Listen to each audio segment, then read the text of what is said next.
The real deal, New England feel. I went off the rails. My wife told me I would be ashamed of myself. You should be ashamed of yourself. Corso and Catone.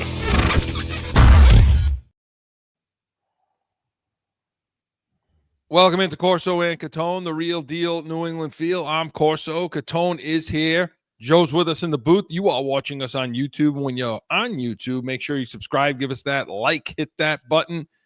Give us that thumbs up and subscribe. Make sure and leave us a comment. We want to hear from you, and you can also give us a call on Heated Hotline, 855-313-PATS, P-A-T-S, 24/7 message line. Leave us a message.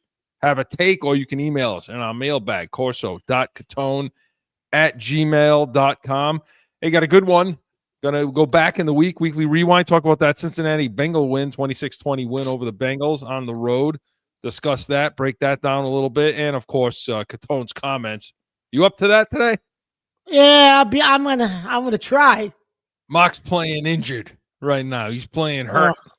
He's Jesus. sick, coughing and drooling all over himself. So we'll see what he brings to the table and get Tone's comments. And, of course, B's and C's want to talk a little Celtics today. So stick around for that. Hi, guys. What's going on, guys? How was your Thanksgiving? Oh, wonderful. Yeah. Well, you're sick. I mean, it couldn't have been that great. I mean, No, they all made you sick. Yeah. That's good. Yeah, we had a good time, but there was a specific request for some pickled peppers that was supposed to, I thought, would be sent our way. And no, you gotta, you need a lot more hoops you gotta jump through before you get those. You know what I mean? Apparently so. So, why don't you get off your ass and stop pickling those peppers in October, Joe? Then you'll have them ready to go. So.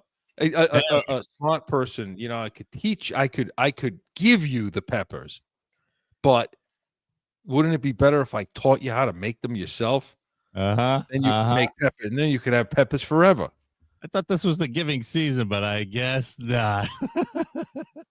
So anyway, I think that's a little shot at you. It is. It is a shot. It's always a shot at me, but that's okay. That's okay. It doesn't.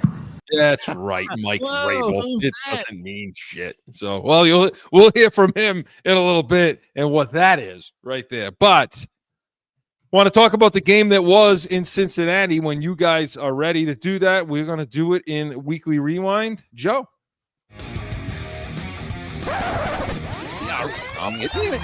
Going back through the week. About a Weekly Rewind. Hudson in the right slot inside of Josivas. Brown moves up in front of Flacco. The quarterback leans forward, takes a head-on snap. A blitz coming. Flacco stands in, throws the ball toward the middle. Ball's batted in the air, incomplete. Knocked away by Marcus Jones. He had the pick six early for the Patriots. And there the denial to lift the Patriots to their 9th straight win and their 10th overall.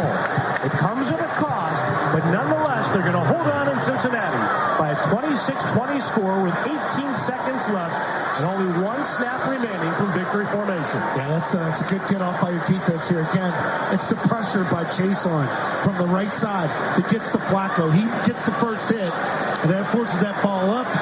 Defenders converge on it. Jones with the play, offhanded play. Three offhanded plays by your corners. 2 by Davis, 1 by Jones on this ending drive. The Patriots get out of here with a costly win to get to 10-2. And that's the call, the flagship station call, 98.5. That was Scott Zolak and Bob Sosi with the call in that 26-20 win. And he said, escape, get out with a win. Mark, what'd you make of that before we get into the costly win? Because we did have some injuries pop up coming out of that game, right? So you had Campbell and you had Wilson. The whole left side of your line went out on cots. So it looked a hell of a lot worse. Yeah, Tonga too. Tonga. So you had some costly guys go out in that game. But, Wilson's going to miss, it looks like, a couple of weeks, Chris, and Campbell might maybe, he'll be back for the playoffs, we think. But how long he misses, it could be 4 or 5 weeks too. But you did escape, Chris, because you were disgusted with the whole game plan, the preparation. You weren't happy from the, you were just disgusted. You said this is a terrible performance. Yeah, I wasn't happy. Like again, defensively just keeps, and we're going to get to the defense in a bit.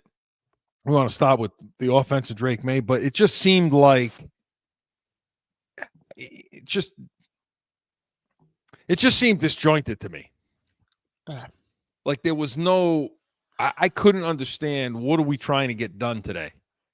On both sides, kind of both sides of the ball, especially in the running game and in the red zone. And we're going to talk about all that. Mike Vrabel, he was a little salty after the win too. That's what happens in this league. You need everybody, and you go through the season, you go on the road, and it's tough. And nobody wants to talk about numbers and records. That doesn't mean shit. So that was Mike Vrabel immediately following the win, mind you. To win, yeah. The win, Well, I think that was a good game, Chris, for us actually to play and to have that kind of a performance leading into this Giant game, because I think now it'll have us a little bit more prepared and a little bit more on our game for this last game before the bye. So it actually turns out to be a good thing because you did win the game. And hopefully we got that out of our system last week. And now you return home. It's the Giants, who, on as bad as their record shows, they've been in a lot of football games this year. So, Well, looking at the offense, it's starting talking about Drake May, because he, the first half of this game, I mean, he was, especially the first quarter of this game. I mean, he was 10 of 16 in the first half for 120 yards and 1 touchdown and 1 pick, one real bad pick. But he looked out of sorts. He looked disjointed. He looked uncomfortable. The ball. Yeah. I don't understand how the ball was coming out of his head. It was a very odd look for him in that first quarter. Yeah. Yeah. It was like they rolled him out of bed and said, "Hey, we got a football game today, Drake." Right? Right. Yeah. It was odd. Like Lawrence Taylor showing up at the end of the first quarter, Except he had a pick for a touchdown and 2 sacks when he did that. No, it was a weird start, Chris. He was overthrowing guys, missing guys, the pick 6. I don't even know what that was. What was that? Like, what was he doing? The ball was flooded out of his hand. Everything was high. There was a play that was just a terrible throw. Sailed it. And Henry was wide open, I thought. And that's the other thing, too. There were guys in those bad throws. There were guys open. Now, there was one throw that he kind of looked unsure of where he wanted to go with the ball. There were 2 guys kind of in the area, and he it was just a bad. I can't make any sense of it. And the way I look at it, and after the game, you listen to Vrabel and May talking about his performance. Limiting, just probably.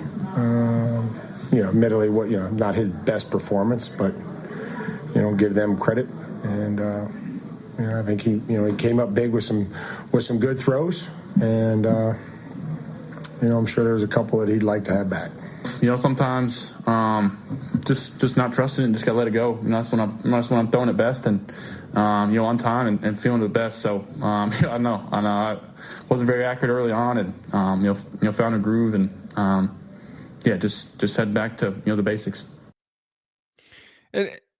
So, Chris, I don't know what he wasn't trusting though. Like sometimes just let it go and you got to trust it. But I don't know what he was seeing that he didn't trust, because, like you said, there were guys wide open, guys that were beat, guys. I don't know.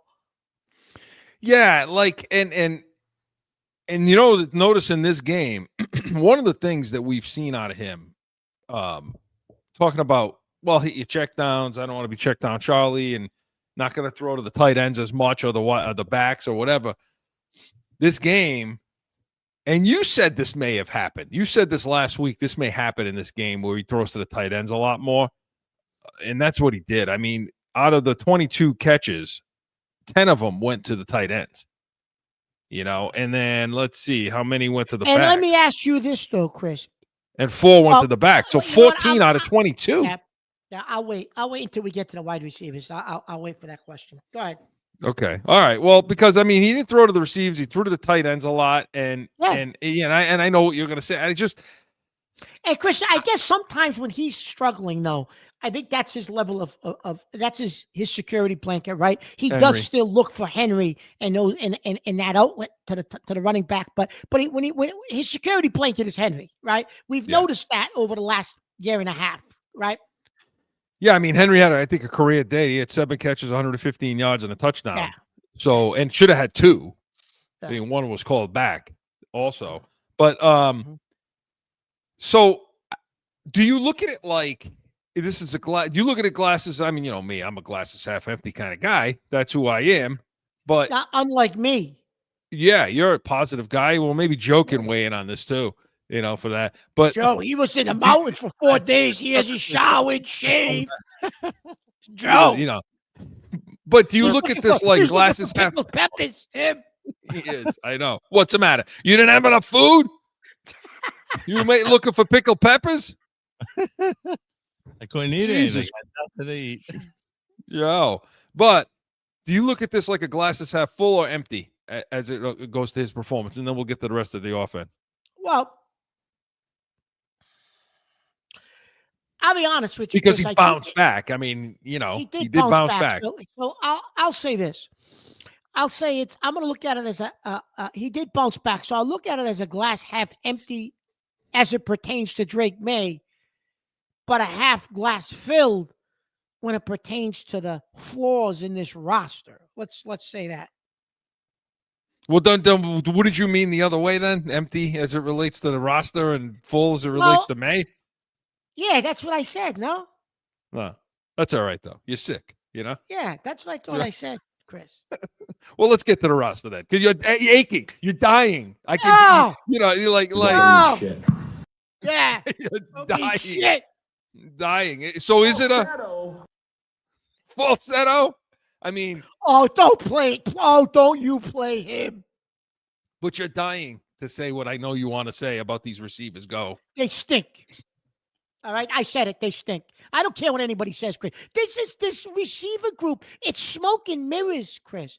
Listen, Diggs comes up and helps you on a 3rd down every so often. He'll come up with a key 3rd down. He does that. That's great. He'll have a 100-yard performance at times. He's turned into a possession receiver. Does anybody else? I mean, Booty, it's his first game back from injury. I do think Booty's a solid 2, but it's his first game back from injury. It's going to take him a couple of weeks, especially with a hamstring. He probably should have caught a touchdown pass. The PI on Cincinnati prevents that from being a touchdown, right?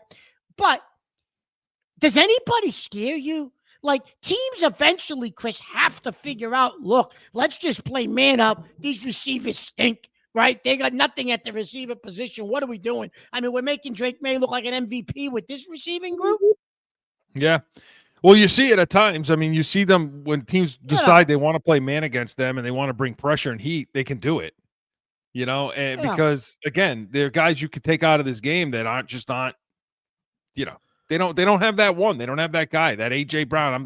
You saw AJ Brown at Thanksgiving, that mess of Philly, what they are right now. Yet he had 10 catches for 2 touchdowns. So you don't have that guy. Yeah. And you're right. It is definitely a flawed roster. And now it becomes even more flawed. Okay. Because of these injuries now. You said it was a costly win. May and Vrabel talked about that after the game, the loss of Campbell and Wilson. Shoot, I love those guys, man. It's they're gonna be all right. I think that's the big thing about those guys. They're gonna work hard and they're gonna be back, and they've done such a good job for us this year, man. I love those guys. Will and Jared, they've been meant a lot to me. I've got to know them in different ways, and it hurts. It's disappointing, man. But that's this game. That's life, and they'll bounce back and help us down the road. Yeah, we'll put Will on IR here on the whatever it is at 4:00. I think the plan right now would be to go with Verdarian coming out of that game, and Marcus will be ready to go. Has to be ready to go. So big losses. Yeah. But is it? Oh yeah. Is it though? Is it? Because Because he's, what do you think? I don't know. I mean, I look at this, okay, and when you look at the rankings, the Pro Football Focus rankings of the tackles and all that, let's talk about the tackle, because you and I both agree that Ben Brown for Wilson, I don't think it's that bad of a bigger drop off. I really don't. Maybe in the run game, but the run game hasn't really been, I mean, the run game doesn't mean shit. It doesn't right now. Okay, in this, they're not good. We're going to get to the red zone. We're going to go over on this, so because we need to talk about the red zone offense and what McDaniels has got going on down there. But so I'm Brown for Wilson. Okay, well now you go over to the tackle spot. Brown, Chris, I'm not concerned with him. I think he can hold his own for a couple of weeks over there. Yeah, I am too, and that's all it's going to be. I think. Because I think because that injury, the Wilson injury, is a little. It's less of an issue than the Campbell. Campbell went on IR, so now he's 4 games. Campbell's 4 games. Campbell, 4 weeks. Campbell. That's usually a 4 to 6 week thing, anyways. What he's got, that sprained MCL, Chris. So right. Or ACL. Got lucky, he dodged the bullet. Dodged the bullet, but you may not see him to the first week of the playoffs. So last year, okay, when they did the football rankings, the stats. Yeah. Vidarian Lowe had a ranking of a 66. Okay. So this year, Campbell's got a ranking of a 71. It isn't that much different. Okay. So I'm saying, and that was with a dysfunctional, sloppy mess of an offense, lousy coaching staff, all of the above. Now you got McDaniels, you got Doug Marrone, you got guys, you got coaches, real coaches. So I would imagine that if you take Lowe's numbers up from 66 to about 68 to 70, it's pretty close to where Campbell is right now. Now you're going to lose something in the run game with him that you don't have, that you had with Campbell. But how much do you actually have in the run game? Because Mark, let's talk about this red zone. What are they averaging? Offense. 3 yards a carry, 3.5. I mean, in a lot of these games. In this game, okay, so they were 3.5 yards a carry. They rushed 107 yards on 31 carries. They ran the ball 31 times. Yeah. But that sequence down near the goal line, when it was, where they had like 8 chances to get the touchdown, and they didn't, and they turned the ball over on downs. There were penalties. When they ran it straight in the middle every single down and didn't change anything. That bit. Jesus. Yeah. Mark, I don't know what to make of it. Hey, Chris, we saw that out of McDaniels when Brady was here too at times. Remember? Yep. Yeah, people don't remember that. People don't remember that. It isn't just, all of a sudden, he's done this. He gets down there, and I don't know if he gets in his head. Like, I don't know what it is, but the play calling, Chris, was atrocious. Like, you mean to tell me you try to run an RPO down there? What's wrong with that? Yeah, that's the other thing too. We're not seeing a lot of. I mean, I guess I know they don't want to get him injured, but down there, Chris, after 4 or 5 tries, try something different. Run an RPO. Yeah, like get a read option, get Make on the move, get May on the move, get him booted. And tomorrow when we talk on the Pats Nation, we're going to talk about the game plan, for this Giants game. And I think you're going to have to start to see May a lot more movement of the pocket, a lot more boots, move the pocket, get him out, run some screens. Yeah, you're not seeing that in the red zone. And Greg Bedard talked about that this week. The bottom line is, I think Vrabel wants to be a physical team. They need to be a physical team to finish off some of these games, to win in the cold weather. You got to be able to run the ball inside the 5-yard line. You just have to. And the Patriots, I think we talked about this earlier, where, even the starting offensive line that they had, you look at that group across the board, and outside of probably Will Campbell, there aren't a whole lot of glass eaters up there, guys who are just, going to out-physical the other team. I think they're being out-physicaled up front. And it's starting to show up actually in the run defense as well on that side. And so, the fix, I don't know. I think they are holding, Mark. I think they're holding in their back pocket, sort of more RPO Drake May run game. I don't think they want to use that, until they need to. Mm-hmm. Yeah. There you go, Mark. So again, Greg Bedard of the Boston Sports Journal, that's what his take was after the game, and that's our take too. Again, but hold it for what? I mean, we're in week what the hell are we? What are we holding 12, it for? The 13? I mean, let's go. I mean, are they holding that for the playoffs? Do they want to give teams a wrinkle offs in the red zone? I don't know. They're trying to protect their quarterback. I don't know what they're doing, but it's dysfunctional down there. And McDaniels talked about it this week, and he talked about a lot of little things have to go right.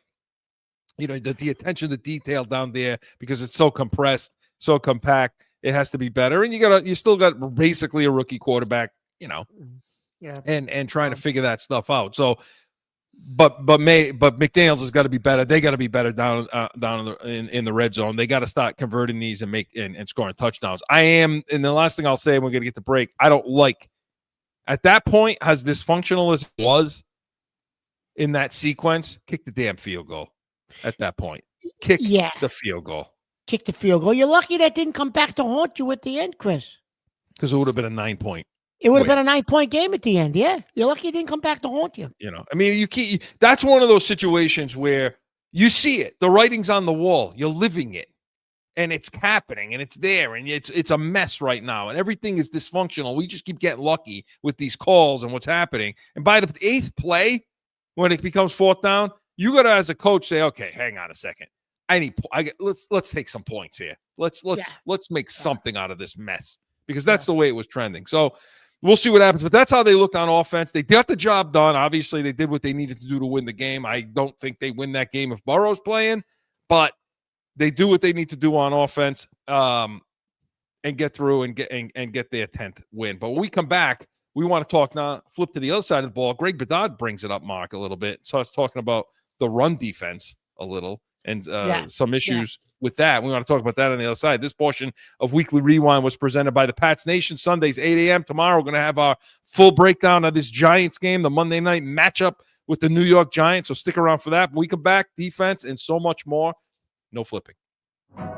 Sundays are for football. And here in New England, that means it's the Pats Nation with Corso and Catone.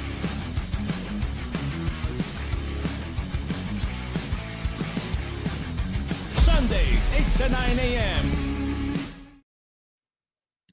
Back in with more Corso and Catone, the real deal, New England feel. All right, Mark, we're going to talk a little defense. We heard from Greg Bedard. Let's hear from him again. Opinion that they're, professional and do a good job. I would agree with that. I think they do execute at, a pretty high level. I get frustrated at times with their zone coverage. From what I see today, they played zone coverage 76% of the time, which was the highest rate since the Browns game. I don't think they're very good in zone coverage, especially in the middle of the field. I don't think it plays to their talent. But, of course, you get into a situation where you might have 3 good man cornerbacks, Gonzalez and Davis and Jones. But who are the other 2 guys manning up if you're going to play man coverage? And I think if you don't have a good answer to that, and it feels like they don't think they have a good answer to that, then you can't play as much man coverage as you want to, because I think that would be benefit. I think that would benefit, those guys in the back. I think they're better man than zone. I think that the rush defense has shown some leakage. It wasn't just today. It wasn't just a Milt Williams thing. This is now 3 weeks going on now that this has happened. So yeah, that was Bedard talking about the run defense, the pass defense. Let's start with talking about that 76%. They face zone 76%. And look, I'm with him when he talks about, well, maybe they're running so much zone because after you go Gonzalez, Davis, and Jones, who's manning up on the other. Listen, if we're not going to run man coverage because we're worried about our 4th man cover guy, whether it be a linebacker, and that's their worry. Their linebackers can't cover anybody, in man. And if they're worried about their safeties being able to cover, look, I've told you this 100 times.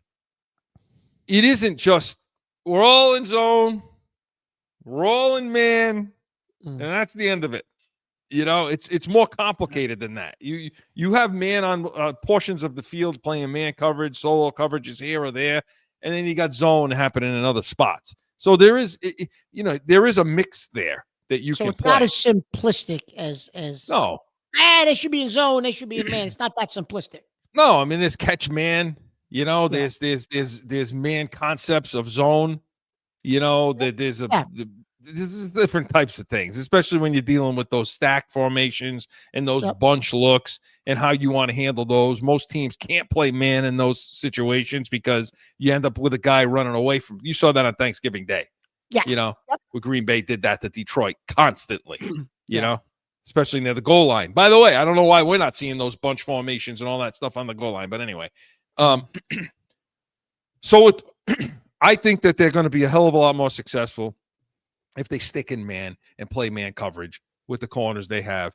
And Jesus Christ, if you do it, you can bring more heat because they're certainly not getting enough pressure. And it just becomes, this has been a consistent issue of getting pressure, okay, with four guys. And now that Milton Williams is out. Oh, that's even worse. It's even worse now. And Bondmore's just not stepping up. I don't want to hear about Bondmore anymore. Like, I'm sick and tired of hearing. I got pissed in this game about Bondmore because I'm tired of hearing about, he's almost there. He can't get over that hump and the blood clots. And I get that. He was sick and he had that happen. Yeah. He's not playing to the level that we think he should be playing to. No, and you gave him an extension. You gave him money. He's making good money, Chris. And he just hasn't lived up to that contract. And no one that Elliot Wolf extended lived up to their contract. Let's put it that way, Chris. But yet he's still sitting up there doing something. I don't know, maybe shopping pencils. I don't know. But listen, he's getting paid pretty good to shopping goddamn pencils. He should be on the street. But that's a whole other issue. So Bondmore has not stepped up. And when Milton Williams goes down, you would expect, okay, now step up. It's been a while. Maybe you can step up. Give us what we think you can give us until Williams comes back, because Williams went on IR, Chris, so that's 4 weeks. Now, I don't know. Do they count the bye week as part of those 4 weeks, or is it actual 4 games? It's 4 games. Okay. From my understanding, it's 4 games. So the bye week don't count for Williams? I don't think so. Okay. Which means this is what, week 2? I think. Maybe as the year moves on, that designation starts to mean different things. But I know as it related to Campbell, it was 4 games. Okay, so Williams. This is I think this is week 2 for Williams then. So he'll miss Buffalo and he'll miss Baltimore.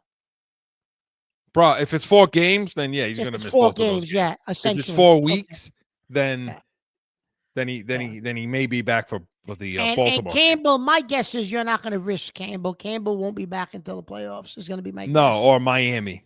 Or Miami at the very earliest, whatever. Right. Yeah, we'll see. Let's talk about the run defense, Mark. It's getting.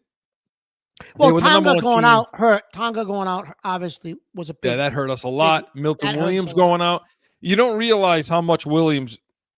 Coming into the season, we were concerned for a couple of things. We were concerned about the size of this defensive front and being run on, because Milton Williams, he's not an oversized guy. He's not a run stuffer. He's not, that's not his game. However, he played really well in the run, and Tonga is having a real good season against the run. It is. And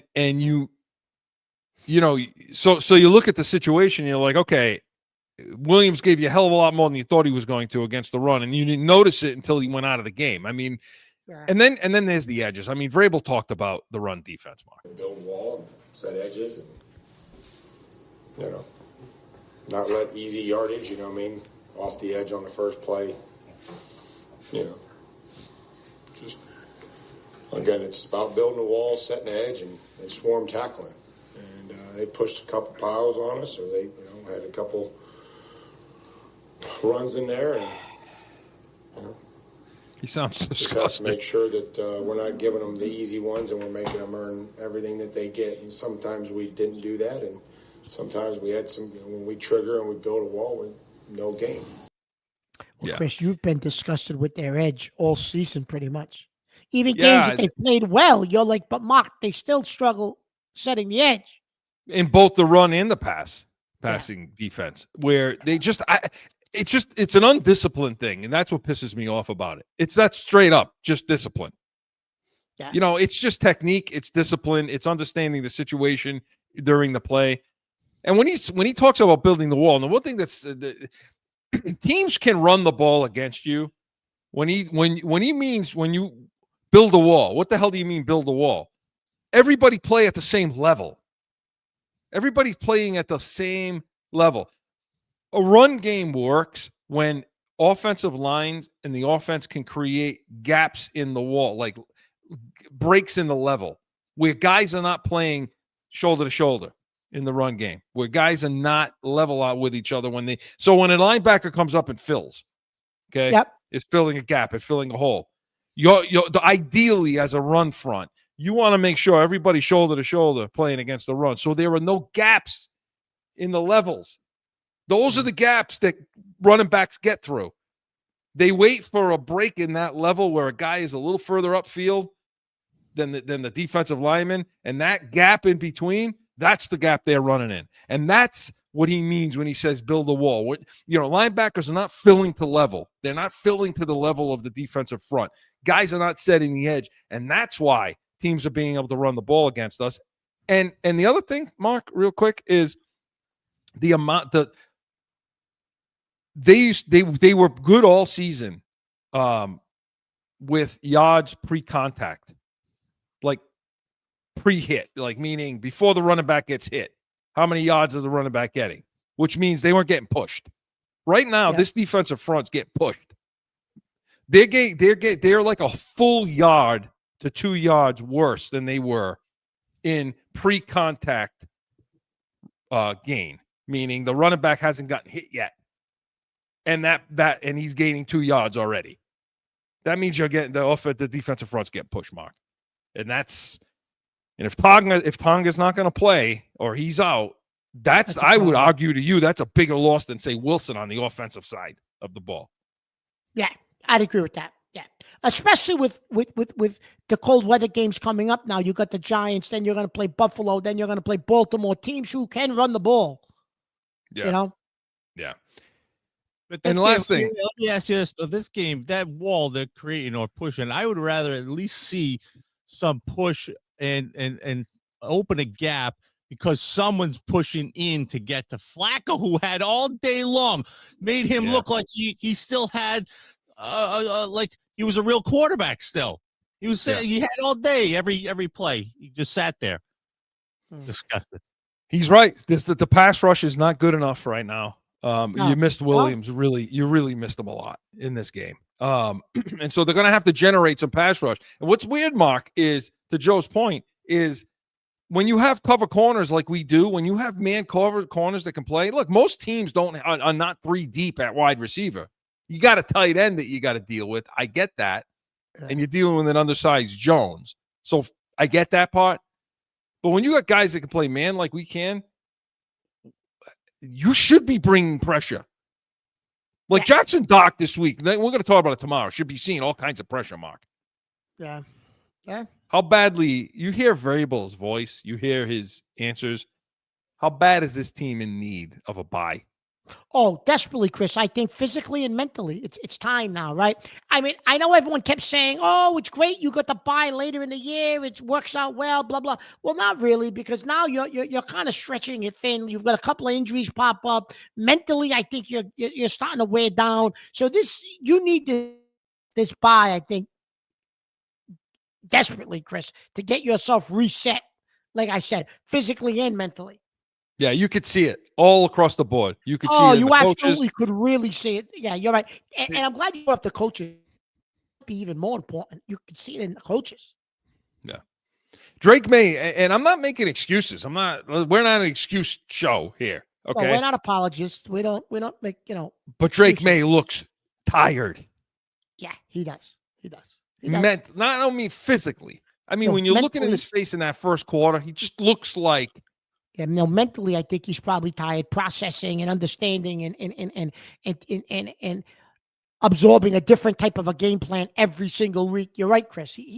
I think mentally he's tired. He needs a break. So the bye can't come soon enough for this team. But that's our breakdown of this game and what took place.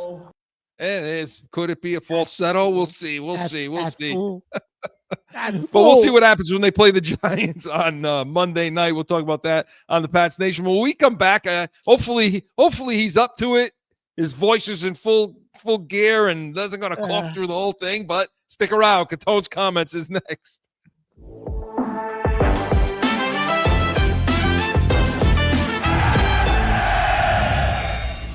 No one ever thinks they will be in need of a criminal or traffic lawyer, but things happen.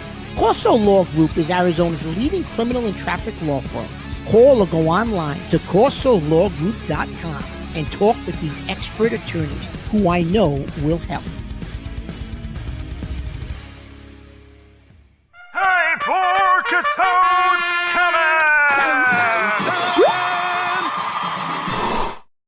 So I'm going to pick up on the falsetto comment quickly. There's a couple of things I want to go through today in Catone's comments. Falsetto? Yeah, falsetto, right? But listen, so after... Shit. Yeah. Are you going to keep interrupting now? So after the falsetto comment, a few days after our show aired, Ryan Clark, who obviously is no fan of the Patriots and never says anything in defense of the Patriots, ever, actually defends Drake May to Stephen A.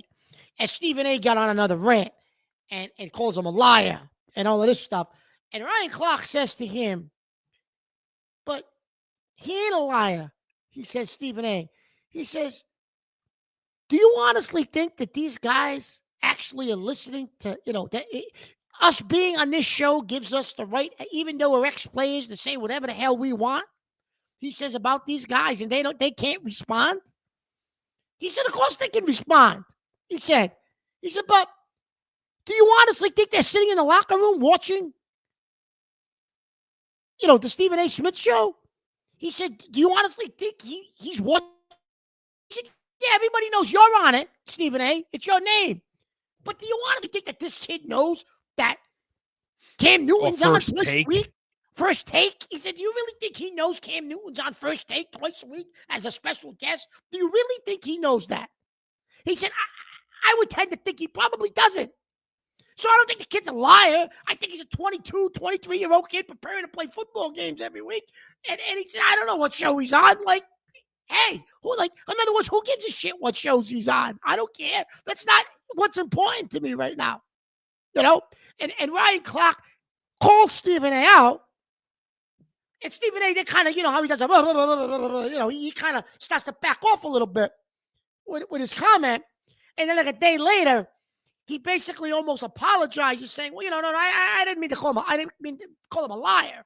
Like, so like that whole show, like Stephen A., like he wants to run for politics. I don't know what it is. You want to be president. I don't know what the hell he wants. He's got all these podcasts now. He's becoming bigger than he thinks he is. He's becoming a legend in his own mind now. Listen, nobody is listening to Cam Newton, Stephen A. I just want to put it out there. With his fedora hat, he looks like a clown when he gets on the show. And if you listen to half of what he says, I don't care if he's an ex-football player. I get it. He was a professional athlete. I get it. Listen, I could never be a professional athlete. I get it. I give him all the respect in the world. He played the hardest position in sports to play. I give him credit for doing that. But he don't know half of what he says. He don't know what the hell he's talking about. It's bullshit. Falsettos, all this bull. Listen, I don't know. So Stephen A., I know it's your show, but you're going to back off, pal, because Cam Newton's kind of like a buffoon. Like, how many people have you gone through on your show? Like, you just keep shuffling through these people that are on your show, and now you're on to Cam Newton. Yeah, I guess he's a personality with the hat and the way he dresses, and if he says falsetto and all this garbage, right? But, you got to kind of think about it in context, too. Like, these TV personalities are getting a little ridiculous now. It's starting to get ridiculous. It really is. That doesn't mean shit. That's right, Mike. That's right. This kid's a young kid, 22, 23 years old. You listen to him talk in these press conferences. He's like an overgrown kid. That's what he is. So back off and cut the kid some slack. I mean, the kid wasn't being rude. I don't know what show he's on. He legitimately, and Ryan Clark said it, he probably doesn't. He really doesn't. My last piece today. It's Thanksgiving time. It's November. So college basketball had their feast week this week. College basketball has started. Of course, everyone knows I'm a huge PC Fryer fan. I'm just going to call it in right now. They're paying between $9 and $11 million NIL money for this roster. They supposedly had a much better roster this year. They have no. I've watched the first 3 weeks of the season. I watched their feast week this week. They're in a tournament. They got no inside presence. Nobody that can score inside.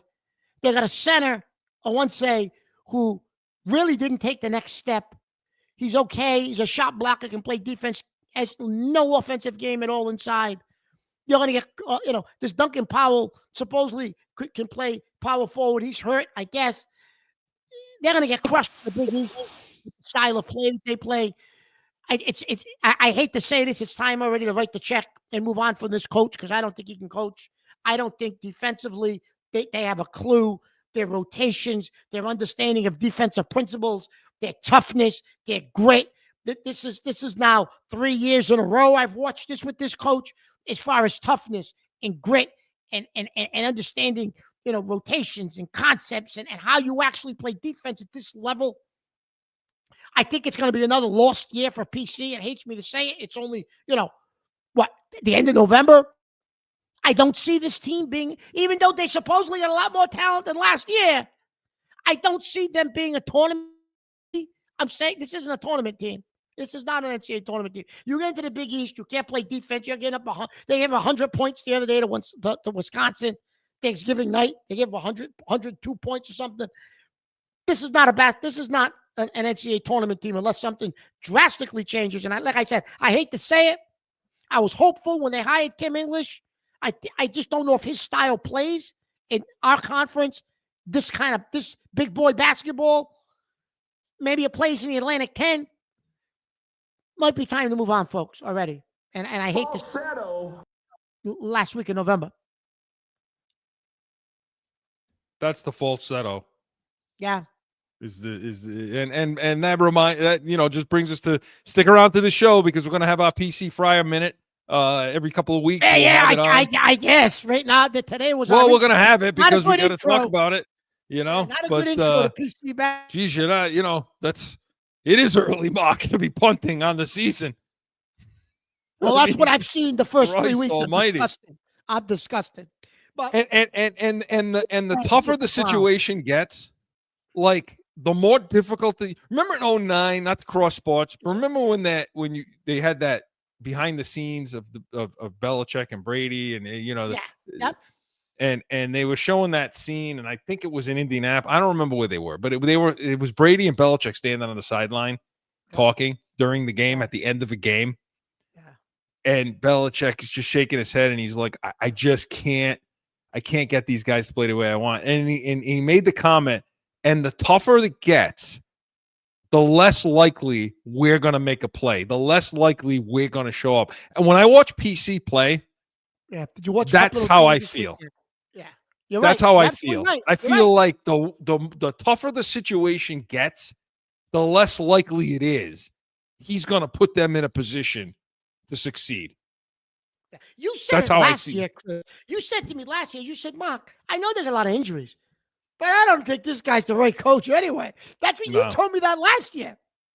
No. And again, what do I know what I'm looking at? It just feels that way when you watch them. So, and getting back to the other thing listen, the arrogance, the level of arrogance that Stephen A. Smith, look, I like him. I defend him on certain things and, Stephen A., whatever. But the level of arrogance that is bringing to the table over the last 6 months, is on a different, it's off the charts now. It's just like the level of arrogance you need to possess to make a comment, to call another human being a liar because you're so arrogant that you think everybody knows who you are.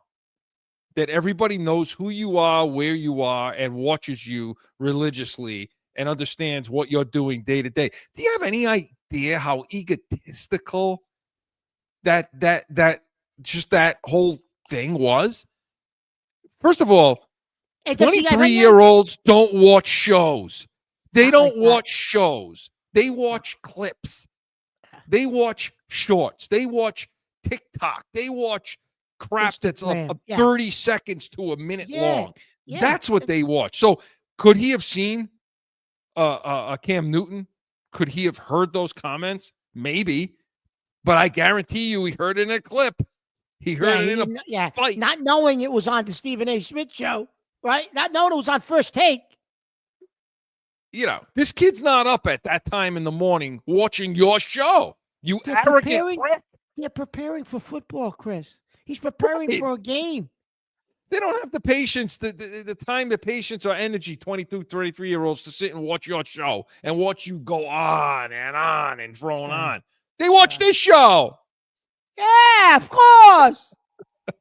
So, you know, doesn't mean shit. So, good point, Mark. Good stuff. I'm with you. I mean, Stephen A. Smith needs to really, really, really reel this in because, I mean, Drake May, if anything, Drake May's he looks like a decent human being, decent person, you know, does everything the right way, and now you call him a liar, you jackass. So go and check yourself. Good stuff, right. Mark. You want to talk about being an egomaniac, Chris? Holy Christ.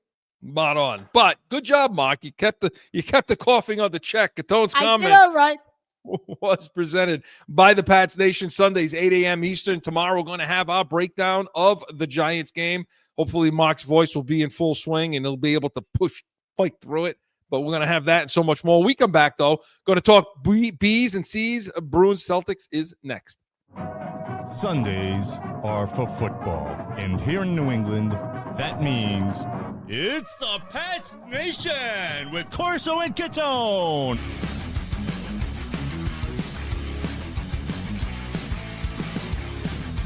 Sundays, 8 to 9 a.m. Back in with more Corso and Catone, the real deal New England feel. All right, so we are in full swing. The season's going. These teams seem to go up and down and up and down. It's going to be that kind of year, right? It seems, with both of these teams. But let's discuss it. B's and C's, Joe. Hit it! The Boston Celtics are the world champions, and they have shown the world how great a ball club they really are. Screen shot,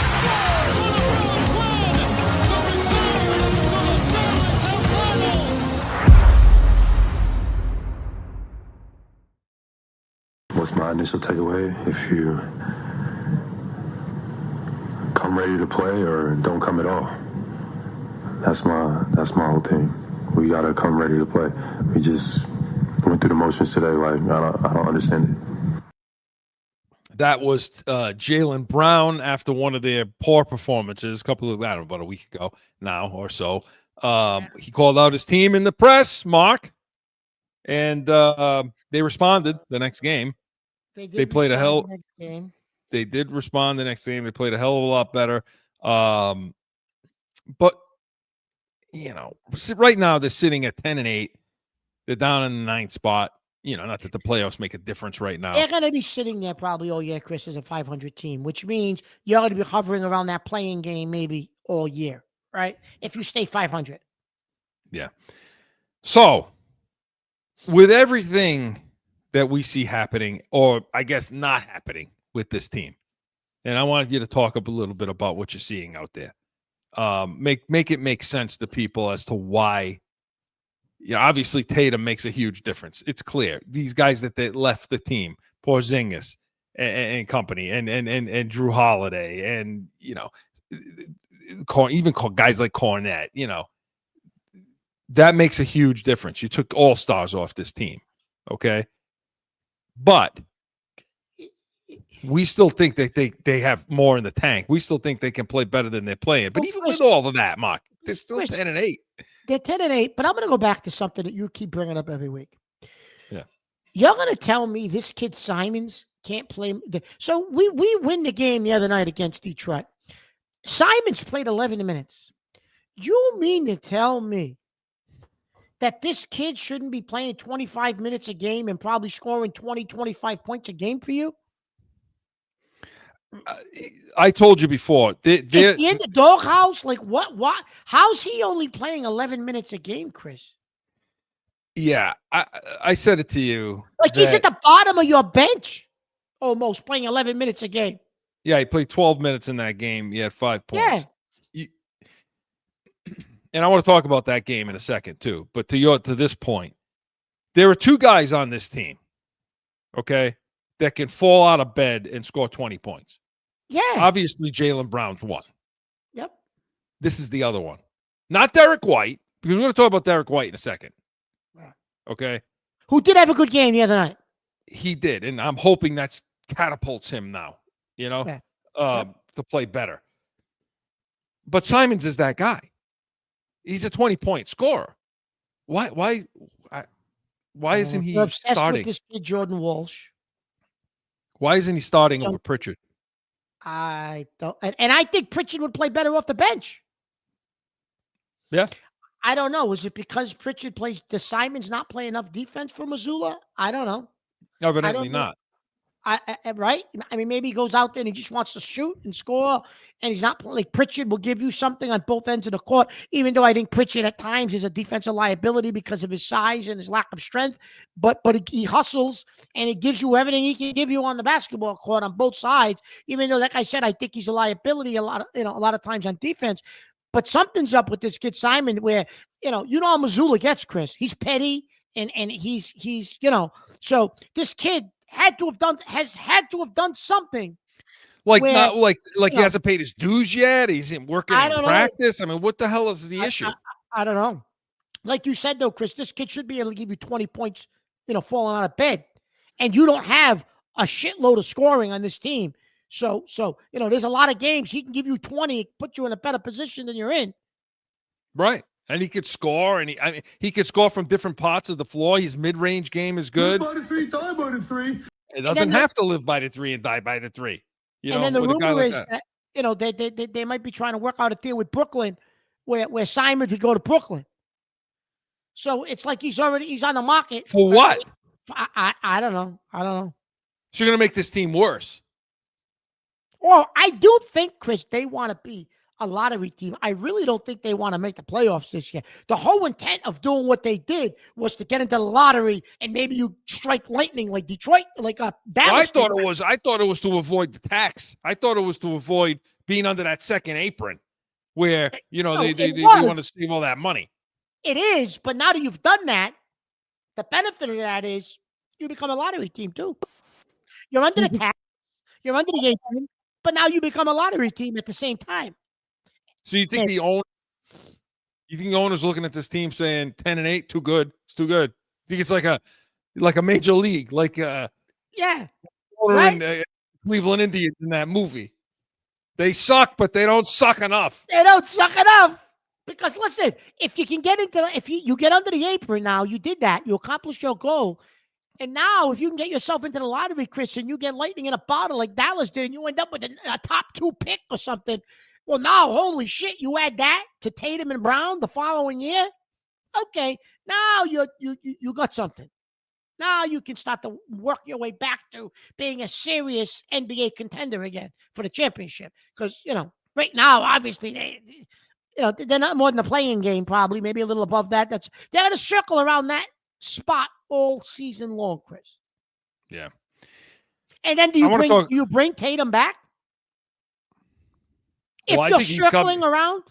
Listen, I think he's coming back regardless. That's a huge mistake. That's a huge mistake. Yeah, I don't think it's their decision. Well, I think this kid is going to tell them when he's going to play. Well, somebody's got to sit him down and say, hey, if you blow this out again, you're finished because you'll never be the same player you were. So just sit, rest, and you come back next year. This season's lost. We ain't winning anything, so don't worry about it. It isn't really even about the Achilles at that point. It's about injuring something else. Yes. It's about another injury. It's about something else, either favoring or something in the knee. And, I get it. I guess, the school of thought, hey, when you're ready to play, you play. But, here's the thing. Because by the way, he's going to be this. This is going to be a February situation. That's what this is going to be.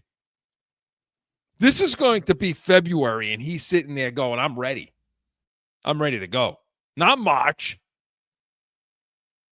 I'm telling you, that's what's going to happen. We're like 2 months away. What, December, January? We're like 2.5 months away from this guy seeing time playing. Well, that's bad. They showed him the ball the other day. I want to talk about Derek White for a minute. Yep. Because to me, nobody ever comes down on Derek White. I mean, Derek White's a good guy. He's a guy you like to root for, you know? Mm-hmm. Mm-hmm. But, you want to talk about falsetto. Okay. This year has been a tough year for him. He's played poorly. He has not played to his ability, really at all, until we get to this Detroit game. And this is what Mazzulla and Brown had talked about White after that game. Whenever he's not playing well, I kind of get excited because I know when it comes out of it, it's going to be the other side of that is better than what that is so much better. So that's just a trust that I have in him as a player. And so, that'll never waver. That was great. That's the D White that we know and love. When D White is aggressive, that's a great sign for our team. He came out, he absolutely balled tonight.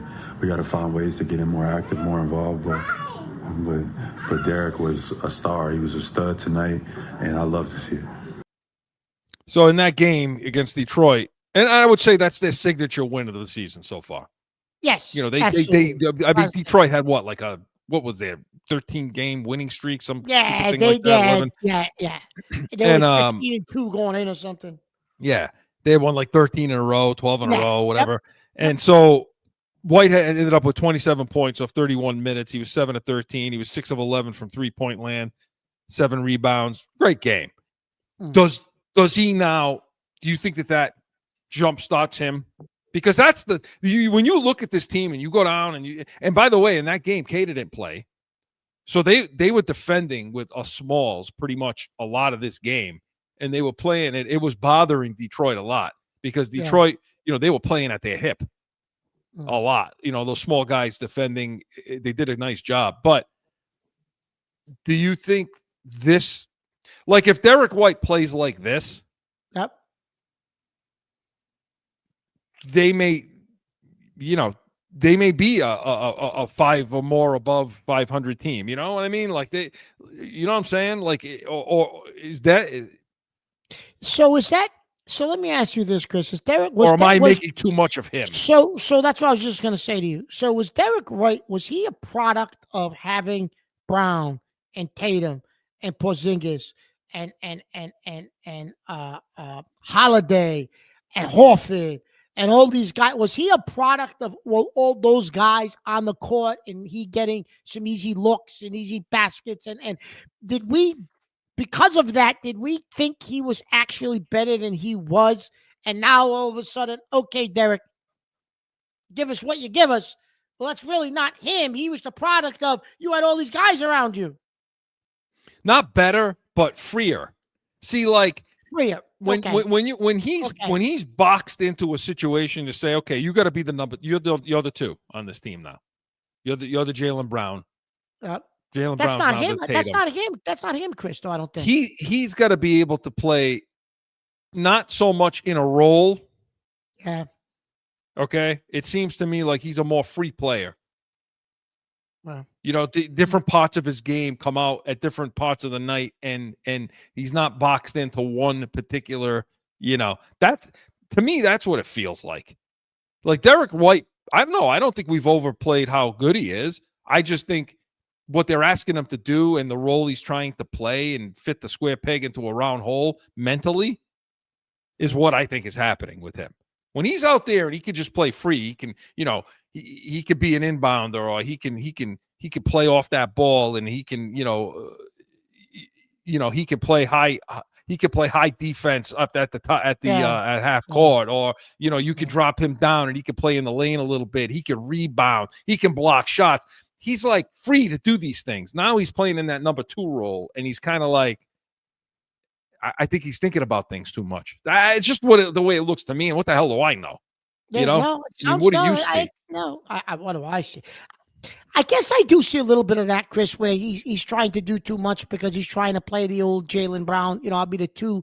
We got the alpha is Brown now. It's no Tatum's not here, and I'll play Brown's role. But I just don't know, Chris, if that's him. I don't know if that's his makeup, if that's his personality. We would say about Tatum.